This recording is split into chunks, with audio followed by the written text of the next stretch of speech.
Well, all right, people. So I wanted to give my thoughts on this Raja Jackson situation. Somebody had requested that I make a video on it. So just to give a quick recap, and then I'll give my analysis. So for whatever reason, he was at this independent wrestling company's event, and he encountered a wrestler backstage. The wrestler smashed a beer can over his head because he thought he was another wrestler. Raja took offense to this because, obviously he wasn't a wrestler.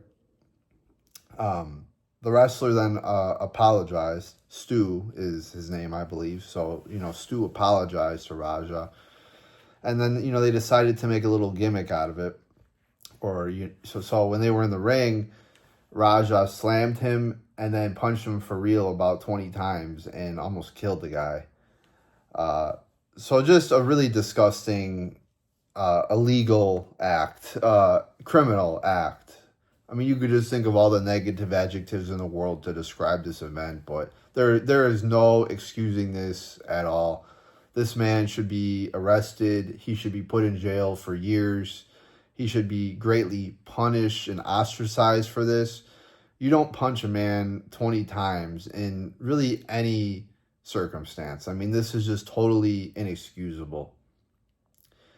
And really, everybody is at fault for this, including Raja and including the people that run this company.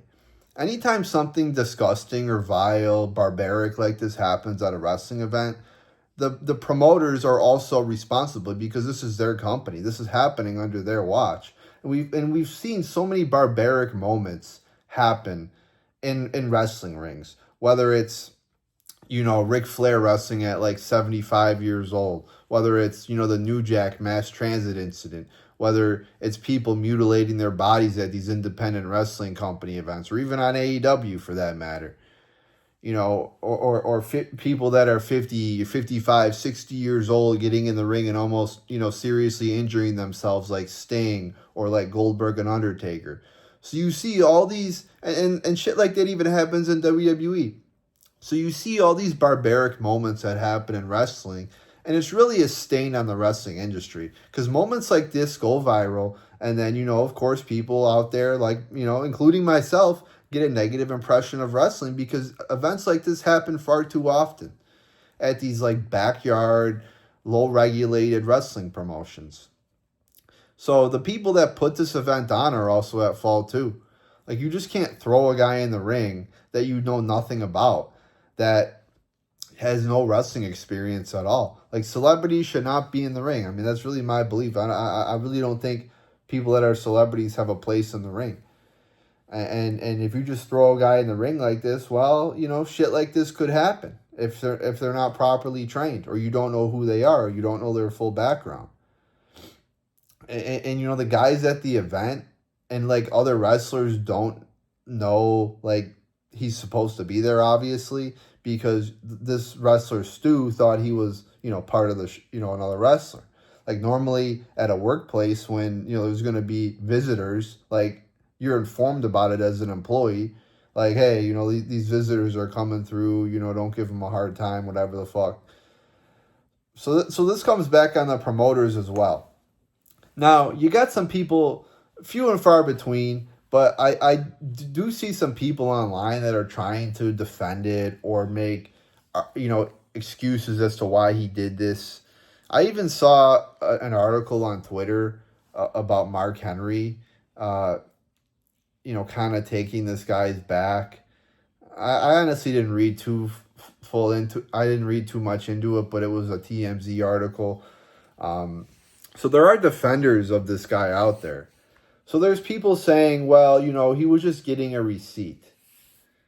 That was not a receipt, guys. A receipt is like, some guy in a ring punches you, so you give him a little hard slap back, or you give him a little hard kick back. A receipt is not you're trying to murder somebody. And even I'm not a big fan of that when it comes to wrestling. Like, I don't think you should be punching guys for real in the ring to give them a receipt. Like, this is a professional thing that they're trying to, that you're trying to execute in the ring. I don't think you should be playing around with like punching people for real. Like one of the most famous receipts is when Brock Lesnar punched Braun Strowman in the ring, maybe what 5 or 10 years ago, and that moment went viral. Like I'm not a big fan of that. Like why are you punching people for real? Like just to like get back at them or whatever the fuck. Like that can be dangerous. But even that is not even close to being on the level of this. Because it's different than giving a person one punch versus like 21 punches. So if he was really getting his receipt, if you could make that argument, even though I don't even believe that's a valid argument, because Stu attempted to apologize for this, you would give him a one quick punch, and that's it. So this is not a receipt. It's not even close to being a receipt. And if you do feel as a man you have to defend your honor, and you get into you feel like you got to stand up for yourself, and you get into a one-on-one fight with somebody, man to man, and you knock him out, the fight's over. That's the end of the fight. You don't need to keep pummeling on him. You don't keep punching him while he's unconscious on the ground in the head, 19 more times. If you punch him once, knock him out, the fight's over. It's really dishonorable as a man to keep beating on somebody after you knocked them out, unless he's posing a danger to you, that he's like trying to kill you or something like that. If you're fighting man to man and you knock a guy out, the fight's over. So people trying to make excuses for this, like there's no excuse. It's a disgusting act, and I see like there's still like Raja Jackson and his father Rampage Jackson are still doing live streams about this. Like, how dumb are they? Like, in the courtroom, they're going to be like, Exhibit 1A right here, this live stream after. Like, shut the fuck up, guys. Like, you're not helping yourself with this situation. And even when Rampage, made his little statement, he was trying to, excuse what happened. Like, again, there's no excuse. It's a disgusting act. It's a criminal act. And it should be vilified criminally. And, we should also shun this guy, societally, for doing this incident.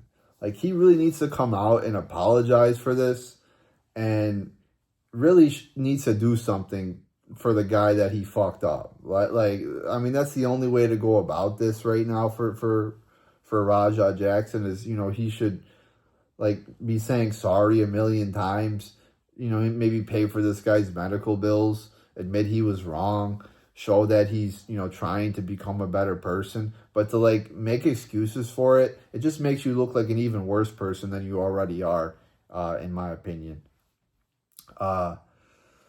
So yeah, it's just a sad situation all around. Unfortunately, these kinds of things seem to happen, especially at these smaller independent wrestling companies that are run by people that really don't know what they're doing, and are just trying to get clicks and views. I'd never really go see an independent wrestling show ever, and this is just one of the reasons why. There's really no regulation or rules behind it. It's just kind of a free-for-all in a lot of situations. I'm not saying that there's not, good independent wrestling companies out there, but a lot of them are kind of, things like this seem to happen at them. But there you go, people. Just wanted to give my thoughts on that. So there you go.